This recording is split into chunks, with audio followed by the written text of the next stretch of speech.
Cordial saludo, mi nombre es Angie Roxana Gómez Gallego, soy estudiante sexto semestre del programa de licenciatura en etnoeducación. El día de hoy les daré a conocer lo relacionado al paso 4, que se centra en la revitalización de las lenguas nativas y, en este caso específico, la revitalización de la lengua de señas colombiana. Pues bien, inicialmente las lenguas nativas en Colombia, según la Ley 1381, que es la Ley de Lenguas Nativas, estas se reconocen como parte del patrimonio inmaterial, cultural y espiritual de nuestro país. Sin embargo, aunque dentro de esta ley se tiene esta consideración, es importante tener en cuenta que las lenguas nativas también son la base estructural del pensamiento de las comunidades, de sus tradiciones y su cultura en general. Básicamente, las lenguas nativas son el elemento que marcan su identidad cultural. Según el Ministerio de Cultura y Lenguas Nativas, en Colombia existen aproximadamente 68 lenguas nativas habladas por cerca de 850.000 personas, dentro de las cuales se encuentran las lenguas indígenas, lenguas criollas, que son las empleadas por los afrodescendientes, y las lenguas romaní, que son empleadas por los gitanos. Sin embargo, en esta lista, de manera más reciente, en el año 2019, se incluyó la lengua de señas colombiana como lengua nativa de la comunidad sorda. La lengua de señas colombiana es la segunda lengua más usada en nuestro país después del castellano. Según la UNESCO, más de la mitad de estas lenguas se encuentran en peligro de extinción y, de manera concreta, 12 de ellas están en situación crítica. Esto debido a diversos procesos como la aculturación, que es la implantación de una cultura diferente o la implantación de la cultura occidental a estas comunidades étnicas, la implementación de estrategias pedagógicas que no se relacionan con las necesidades culturales de los indígenas dentro de algunas instituciones, el no cumplimiento de las políticas encaminadas hacia la revitalización y los procesos de salvaguardar estas lenguas, entre otros.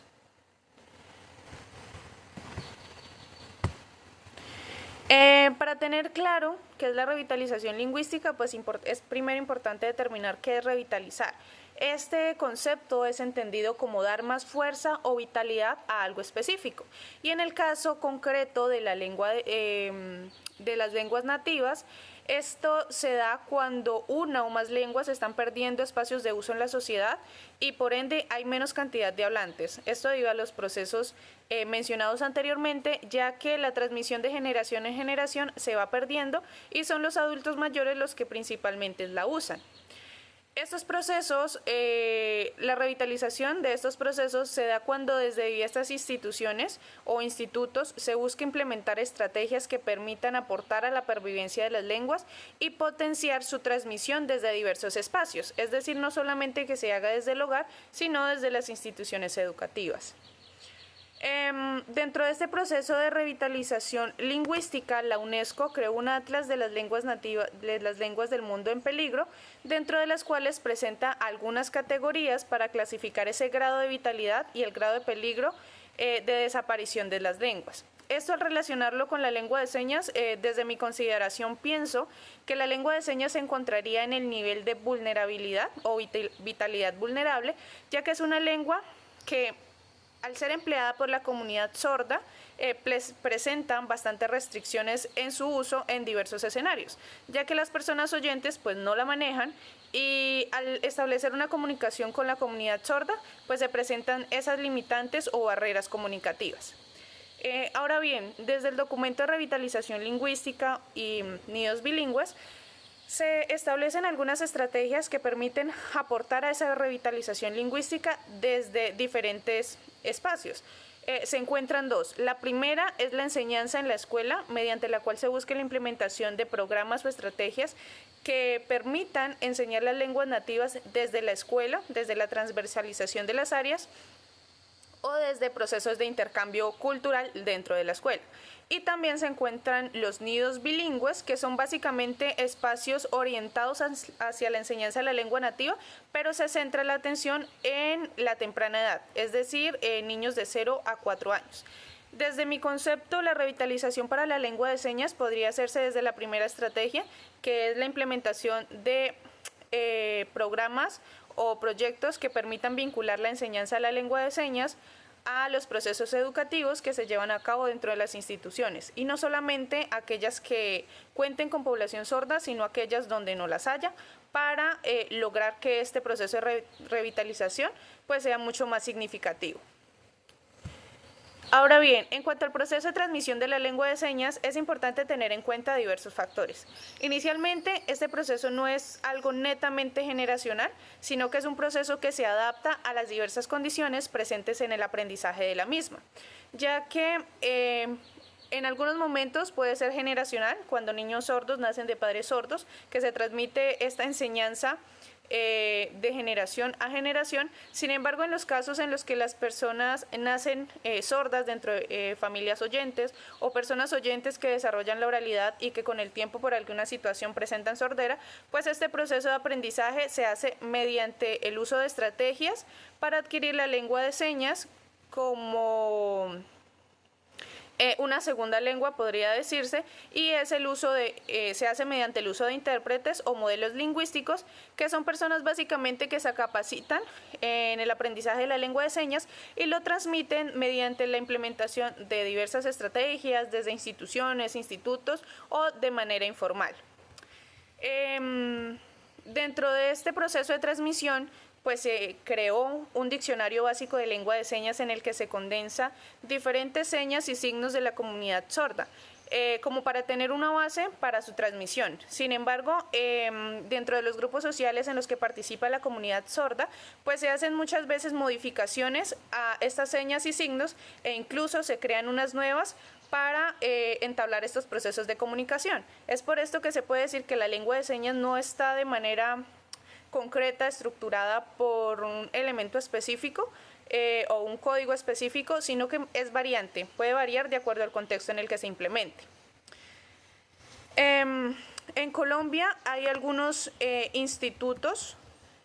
o instituciones que se encaminan hacia la enseñanza de la lengua de señas, hacia su reglamentación, mediante la implementación de algunas políticas, como lo es el Instituto Nacional para Sordos INSOR, mediante el cual se coordinan programas pedagógicos y de investigación relacionados con las personas sordas. Asimismo, también se encuentra el Instituto Caro y Cuervo, que se dedica al estudio de las lenguas y busca salvaguardar ese patrimonio lingüístico que hay en nuestro país. Esto lo realizan mediante la investigación, mediante la apropiación, divulgación de las lenguas y busca aportar a ese proceso de revitalización. También desde el Ministerio de Educación Nacional, desde la Ley 115, se habla hacia la atención de la población con discapacidad y la inclusión educativa. Es por esto que de manera concreta en instituciones donde se encuentra población sorda, buscan hacer uso de estos modelos lingüísticos o intérpretes para dar garantía de que la educación que se brinde a la población sorda sea de calidad y que puedan estas personas tener los mismos derechos que los oyentes en cuanto a adquirir nuevos conocimientos.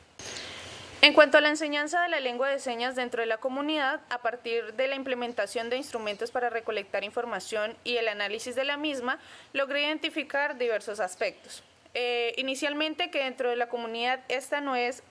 tomada como primera o segunda lengua debido a que no hay población sorda, no hay población que use la lengua de señas y básicamente esta lengua es desconocida en cuanto a sus usos dentro de la comunidad. Dentro de la institución educativa, a pesar de que se habla de modelos educativos inclusivos, no se enseña la lengua de señas ni tampoco dentro de sus procesos educativos, esta se vincula, puesto que muchos de estos procesos de inclusión se encaminan hacia la atención de otras discapacidades y en cuanto a la lengua de señas, pues no es, en cuanto a la población sorda, pues esta no es como tenida en cuenta. Además de que tanto el docente como el rector mencionaban que han recibido capacitaciones sobre este aspecto, sin embargo son capacitaciones muy centradas al manejo de formatos, de cómo atender las discapacidades, sin embargo no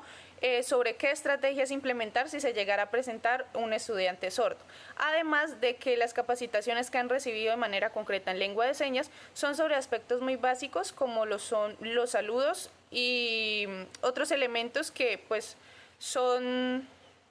muy básicos y pues manifestaban que es necesario fortalecer estos procesos de capacitación para que los docentes adquieran muchos más aprendizajes sobre esta lengua. A partir de esto, pues considero que es necesario implementar la enseñanza de la lengua de señas dentro de la institución para lograr potenciar el aprendizaje de la misma y lograr que los docentes pues puedan tener una base para la implementación de estrategias sobre la lengua de señas cuando se llegue a necesitar. A partir de esto, pues logré identificar también que se evidencia el interés de los estudiantes por aprender la lengua de señas, el interés del docente y el rector por vincularla al proceso educativo mediante la implementación de estrategias que permitan enseñar y aprender esta lengua. Ahora bien, ¿por qué revitalizar la lengua de señas? Como dije, la revitalización de la lengua de señas, más que fortalecerla dentro de las personas que ya la manejan, es un proceso encaminado hacia la enseñanza de la misma desde espacios educativos como es la escuela. Esto se realiza con el fin de que inicialmente que hayan más hablantes de la lengua, que esta no se limite únicamente a las personas sordas o a aquellos que se relacionan con las personas sordas, sino a aquellos que somos oyentes y que nuestra relación pues no es muy directa con personas sordas. También que se busca aportar a superar esas barreras comunicativas que se presentan en cuanto al intercambio comunicativo con una persona sorda, ya que muchas veces este proceso pues no se da de manera muy acertada. También pues se busca aportar a la inclusión educativa e inclusión social, pues si bien dentro de la institución no hay población sorda, no sabemos en un futuro si la pueda haber, pero se puede motivar a los estudiantes a que la aprendan, ¿por qué no que la usen como una segunda lengua? Y que llegado el momento pues puedan hacer uso de la misma sin tener estas barreras comunicativas. Y finalmente, de una u otra manera, aportar a que se cambien esos imaginarios sobre el uso de la lengua de señas, pues muchas veces las personas oyentes consideramos que esta debe ser aprendida única y exclusivamente por las personas sordas. Sin embargo, pues no sabemos en qué momento la podremos necesitar para comunicarnos con alguna persona en diferentes espacios. En cuanto al trasfondo político y económico,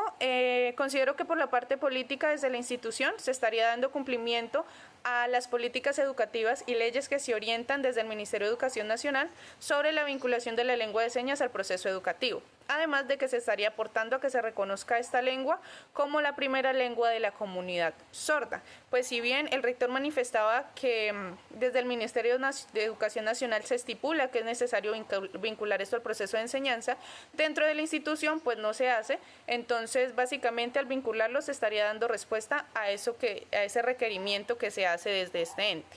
Y en cuanto a la parte económica, considero que no influye mucho dentro del contexto de la institución, puesto que no hay población sorda. Sin embargo, al transmitir y aprender la lengua de señas, se estaría aportando a que se mejoren los procesos comunicativos, dando garantía de que las personas sordas puedan acceder a trabajos o empleos dignos sin ser rechazados por su condición, pues muchas veces debido a estas barreras comunicativas se rechaza sus habilidades para ciertos trabajos o simplemente se asignan en trabajos poco remunerados y sin tener en cuenta las otras capacidades que estas personas pueden tener. Finalmente, pues para concluir, puedo decir que la revitalización de la lengua de señas es un proceso necesario para contribuir al fortalecimiento de la misma dentro de la institución para de esta manera incrementar la cantidad de hablantes. Es decir, este proceso busca más que todo que los oyentes aprendan de la lengua de señas. Además de que de esta manera pues estarían incrementando los hablantes y se estaría revitalizando esta lengua. La vinculación de la enseñanza de la lengua de señas dentro de la institución debe tomarse como parte esencial de la formación de los educandos. Es decir, este elemento no debe ser tomado como por cumplir lo que se establece desde el Ministerio de Educación, como una parte obligatoria, sino más bien como algo integrado dentro de los diversos procesos para garantizar que inicialmente su aprendizaje sea significativo y también que ésta sea aprendida desde instituciones donde no se cuente con población sorda, pues muchas veces estas estrategias se encaminan a aquellas donde hay población sorda y se deja de lado las demás instituciones. Y finalmente, pues que es necesario diseñar estrategias pedagógicas para enseñar esta lengua en instituciones donde no se cuente con población sorda. Como mencionaba, pues muchas veces estas van encaminadas solamente donde se da atención a las personas con discapacidad auditiva. Sin embargo, pues es importante que dentro de todas las instituciones del país se tenga en cuenta. Estas son algunas referencias bibliográficas y muchas gracias por su atención.